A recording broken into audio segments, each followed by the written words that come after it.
वैदिक पंचांग के अनुसार स्नान, ध्यान और दीपदान का महीना कार्तिक कृष्ण पक्ष की प्रतिपदा से आरंभ हो जाता है, जो कार्तिक पूर्णिमा तक चलता है।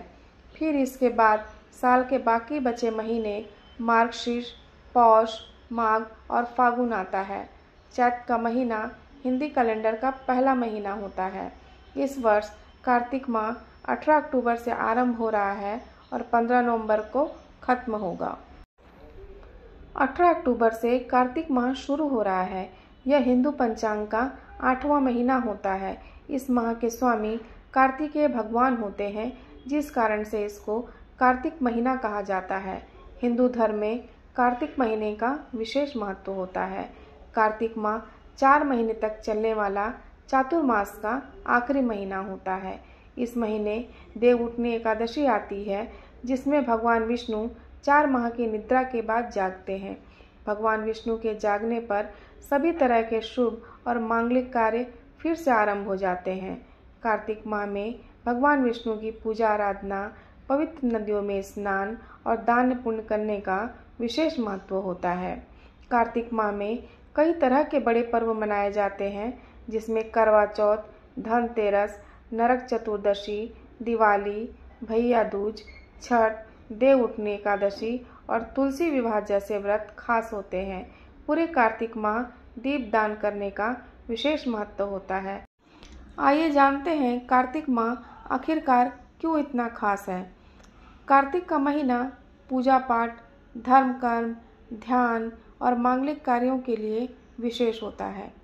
कार्तिक का महीना चातुर्मास का आखिरी महीना होता है।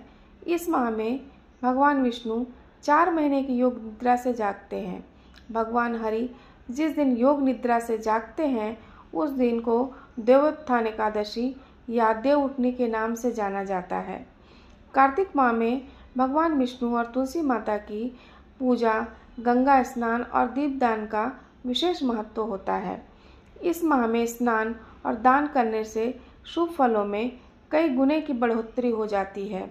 वही ज्योतिषीय दृष्टि से इस माह में सभी को प्रकाश देने वाले सूर्य देव अपनी नीच राशि तुला में रहते हैं, जिसके कारण वातावरण में प्रकाश का क्षय होता है और नकारात्मक ऊर्जा में वृद्धि होती है, जिस कारण से इस माह में दीपक जलाने से नकारात्मक ऊर्जा में कमी आती है और सकारात्मक ऊर्जा का संचार होता है।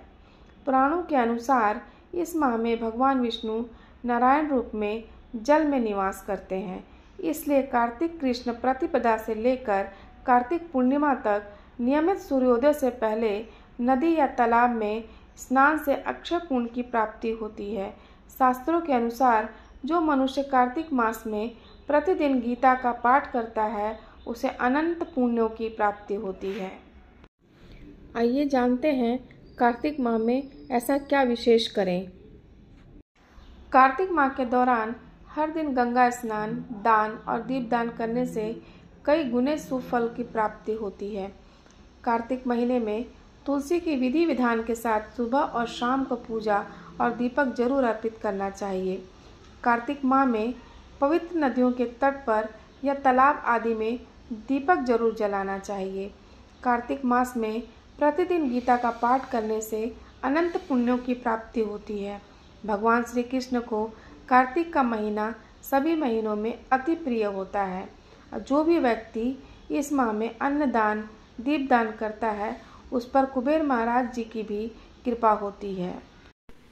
तो श्रोतागण, यदि मेरी दी हुई जानकारी आपको अच्छी लगी हो तो इस चैनल को सब्सक्राइब कर दीजिएगा, बेल आइकन को प्रेस कर दीजिएगा ताकि अगली वीडियो आने पर आपको नोटिफिकेशन मिल जाए। इस वीडियो में बने रहने के लिए आप लोगों का बहुत बहुत धन्यवाद।